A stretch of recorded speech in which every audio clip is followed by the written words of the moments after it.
school high five. Something that John likes to do. As general evaluator, I will have a team who will help me to evaluate the quality of this meeting. First, I'd like to introduce the timer, who I believe is Ms. Nancy. Yes. I'll keep track of all your speeches and table topic. And Ken, how long is your speech? 4 minutes. 4 minutes. 4 minutes. So H2, green. I'll lift up the green card, and then H3, yellow, and H4, I'll hold up the red card, and you have 30 seconds to wrap it up. And yours? I'm gonna do 5 to 7. 5 to 7. So 5 will, There's a fudge factor there. 5 to 7. So 5, I'll show you the green card, 6, the yellow, and then 7, the red card.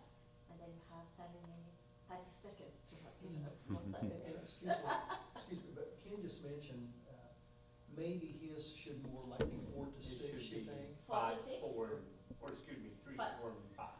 3, 4. What's that? 3, 4, Instead of 5, just 4 or 4 to precisely, 6. do you wanna get 4 to 6 or 5 to Sure, 4 to 7? 6. 4 to 6? Oh, 4 to 6. okay, 4 to 6. I think it's gonna actually be about. That way you don't shut him off. before you Yes, start. too early, 2 minutes too short.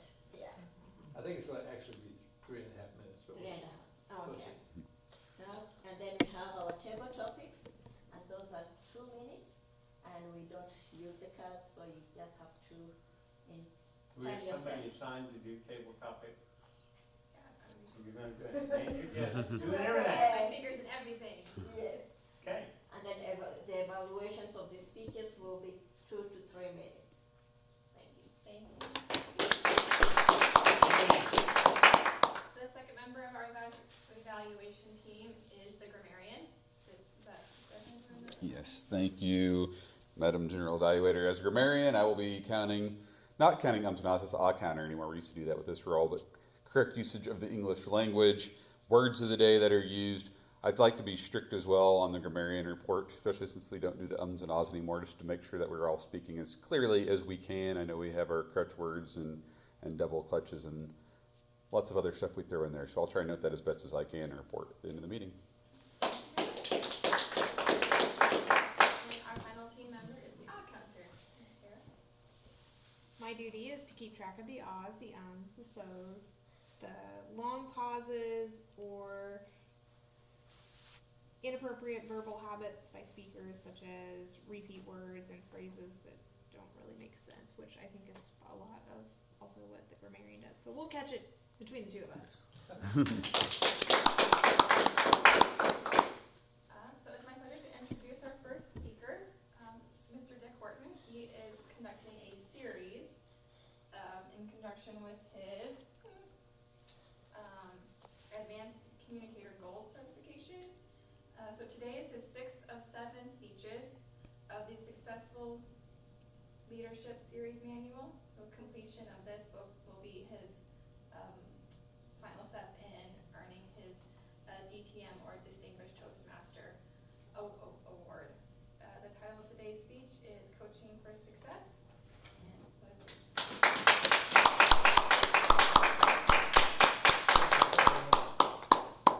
My legacy that has led me to this presentation today has been as a manager most of my career of quite a few folks. In particular, I'm thinking today of Los Alamos, New Mexico. I was there during the 90s, just north of Santa Fe, one of the prettiest areas in the entire United States of America. If you've never been there, you should go. It's remarkable. But that experience in Los Alamos in particular, where I had a very large staff, very diverse staff, has helped me to become conversant about coaching for success, and that's the topic, of course, for today's session. Have you thought about coaching and some of the implications of what's embedded in that word coaching? Does it not conjure up the idea that perhaps we're not thinking about conversations we will have with our strongest performers? On the other hand, it might be those folks on the other end of the spectrum who might need a little boost along the way. And that's what I'm going to touch on here briefly. Number one, a lot of this came from my own experience as a manager, and then, of course, with some help along the way with training sessions. I remember one time flying to Washington DC. It's not that I was anxious to go there so much, that's just where it was. I could have gone to Timbuktu, I didn't care. But I have really spent a lot of time and resources to get to a point where with a very large staff, it could be a very tiny staff too, it could be 1 or 2 people. In my case, I had quite a few, maybe 100 staff people there. On a daily basis then, I was involved with coaching for success. And here's what I've learned along the way. Number one is, when do you do it? What I've learned is that when your output is affected because of your behavior affects your output, and or if your behavior is affecting the output of others, like here at Names and Numbers, we all have policies. What if your behavior is affecting or is not complying with the policies? We have to do some coaching. And then finally, if you're just so obnoxious, Nancy, when Ken sees you and he said, well, that Nancy, she's just obnoxious. Have you seen her lately? We're going to have a little coaching there along the way, right? So number one, that's when you do it. It's in those instances when you just have to do some coaching. Now then, you've decided to do it. You're going to have to do something. We're going to have to call Nancy in for a little conversation, a little coaching. There's 3 what I call key principles that I keep, and they're embedded in my mind till doomsday. I don't know when it's going to be, but they will never go away. So if I have to call someone in, or we meet at a coffee shop, or we take a walk around the perimeter here, wherever it might be, I'm always thinking that I want to maintain self-esteem. I want to maintain self-esteem if I possibly can. I want to listen in this conversation with empathy. Your behavior may be obnoxious, but typically it makes sense to you. Drive-by shootings make sense to some people. It does. It makes sense to them. And then finally, you want to ask for help in changing the behavior. Those are the key principles that are the foundation for every coaching action that you will ever take. Maintain your self-esteem, listen with empathy, and then ask for your help once I've described what I see as this behavior that has required us to do some coaching. Now, here's what I learned. And I learned this actually in Los Alamos, not in Washington, D.C., or the other places where I went to keep abreast of how I should handle these coaching opportunities. And it's a process. I used to keep a little card in my pocket even, but now I've done it so many times that I don't need that anymore. But for an example, maybe I'll give you 1 or 2 or 3 examples with just the only difference being the start. I might just do one, but I might say, Ariel, I've known you for a brief time now. You're a new member to this club, and I haven't really seen you around town. But as a member now of my team, since I've gotten to know you here at Toastmasters and a member of my team where we work elsewhere, I've learned to really appreciate what you've brought to the team. Now, by the way, you would never say anything you don't mean. It better be from the heart. They'll know and you'll know, and it'll never be okay. So I've learned to respect. For example, last Saturday on your own time, you joined us and 4 others of our team at Mount Vernon, Missouri. We were there all day. And you were so committed to that process of learning and being involved. But what I've noticed, though, Ariel, is that outside those meetings and in the workplace, I've noticed your interaction with some other folks on the team that has not served our company very well at all. I saw, for example, you being very rude to someone in the hallway where others could see and hear.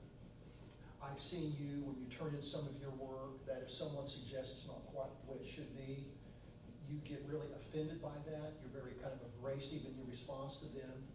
And I'm just wondering, now that I present that to you, is there anything about that behavior that you've even noticed yourself at all? Or how would you react to what I'm suggesting I've noticed? I would be very surprised by this, but I'm open to changing. However I need to change for the improvement of myself and our team as well. Very good, thanks, Ariel.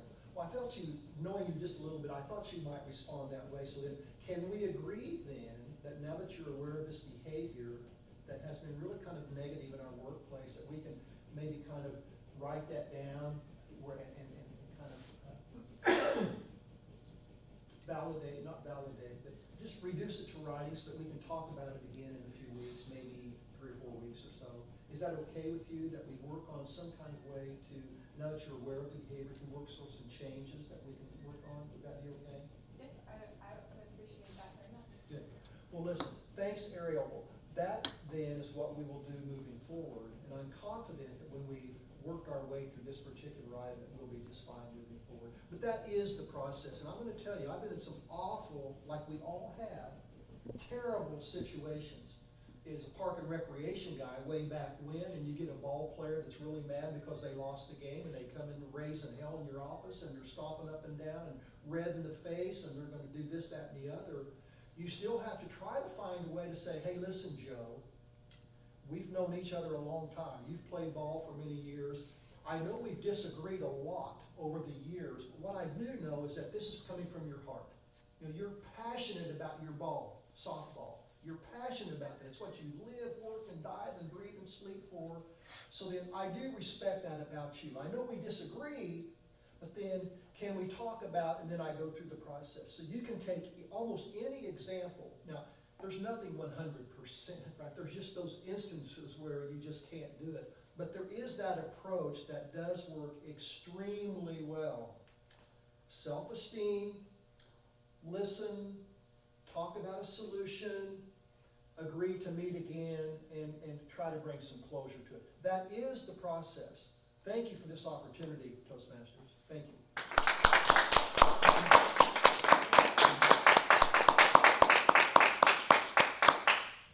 Well, I can tell you as a new member here at Toastmasters, I just joined in February, so it's been a very short time that I've been here and learning the ropes, as it were. I've very much appreciated the legacy of Mr. Horton and Professor Johnson and others here in the club who have really committed to help me along and get me to understand the norms and how Toastmasters normally goes. So thank you very much. Moving right along to our second speech from Mr. Ken Brock. He's doing his icebreaker speech. He is a legacy Toastmaster. He started in Tulsa. He used to drive here from Pittsburgh to Tulsa every week to participate in Toastmaster meetings, and he actually helped to found and get this Toastmasters Club off of the ground, and we're so excited that he is back and is starting his first pathway. So Mr. Brock.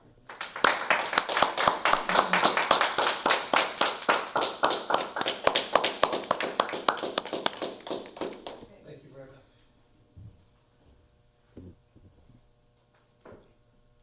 I can tell you from experience that what you learn in Toastmasters isn't permanent. What I learned back then, I became fairly comfortable speaking in front of groups, but after several months, actually a few years of not participating in Toastmasters, I got really rusty. So I would encourage you to continue to be involved. What I'd like to do today, this is my icebreaker, and I have a real life question I need your help with.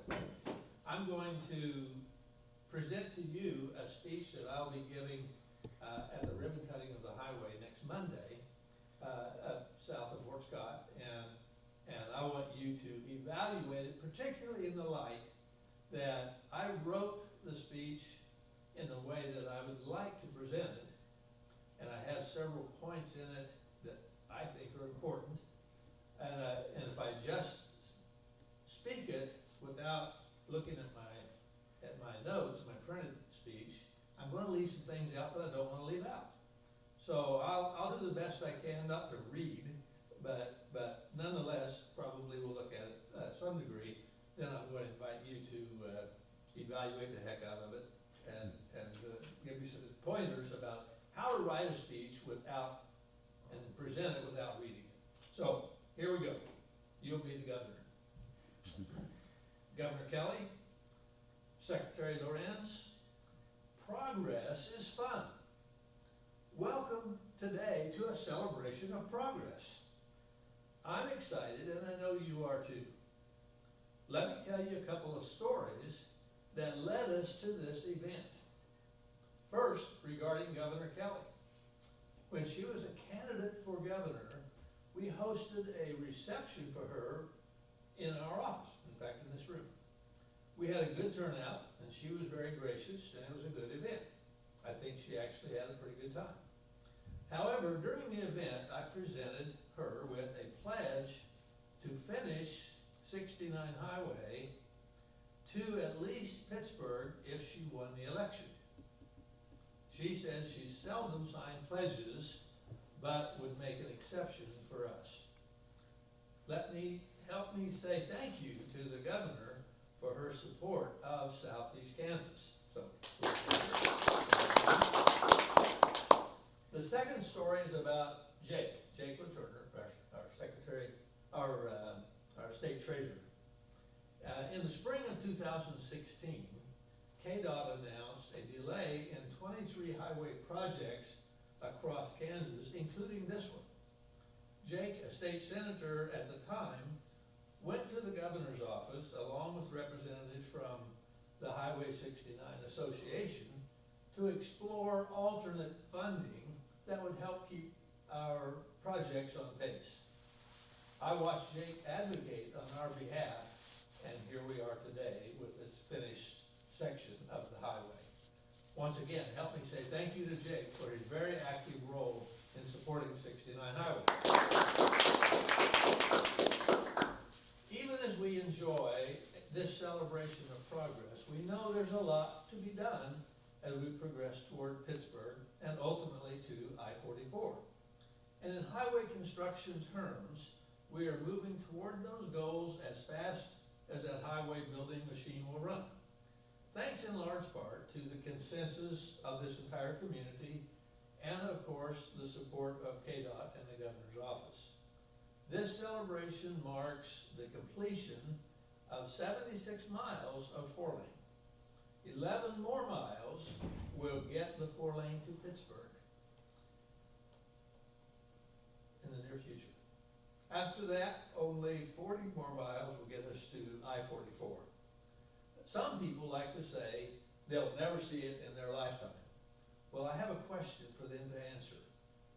Are you going to live 5 more years? And if your lifetime extends beyond that, in 5 years, there will be a highway, a 4-lane highway from Pittsburgh to Kansas City. Now, that's not official.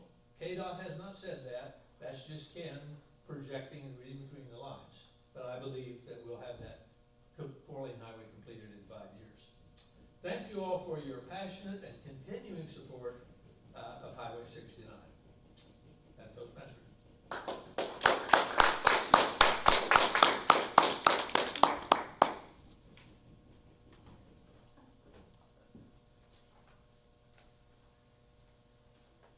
So at the end of the meeting then, we'll have our evaluators up to discuss the speeches in full. Thank you very much, gentlemen.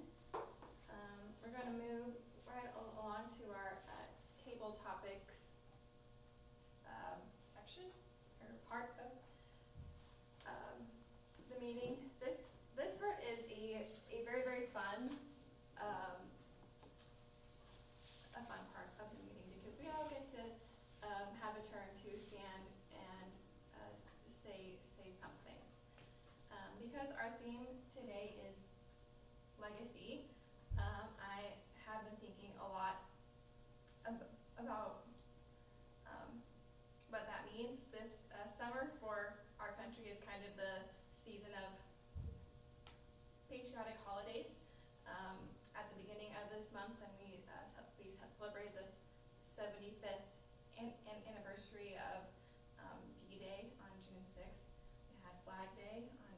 14th.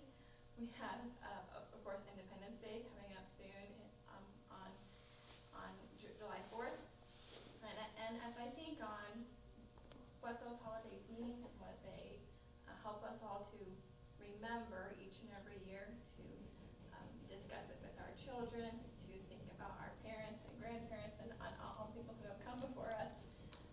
I know that we probably all have some kind of fun story from our childhood in regards to our grandparents or parents, either something fun or something deep and profound. So today I would like to start with Mr. Johnson. Can you tell us a story from your childhood that you always think of as part of your legacy? Thank you. When it comes to grandparents and legacy, my grandmother is definitely a legacy in our family. I am fortunate enough to be a professor at Pittsburgh State University and have taught for more than 35 years. But my grandmother, that this story is about, graduated from Pittsburgh State 102 years ago in 1917 with a lifetime teaching certificate in education. 1917, a woman with a college degree in education. And she was the backbone of our family and our legacy of teaching. But she had a tremendous work ethic. But I remember a funny story about her. One Sunday at church, she was just in a tither because she was confused. She swore that she had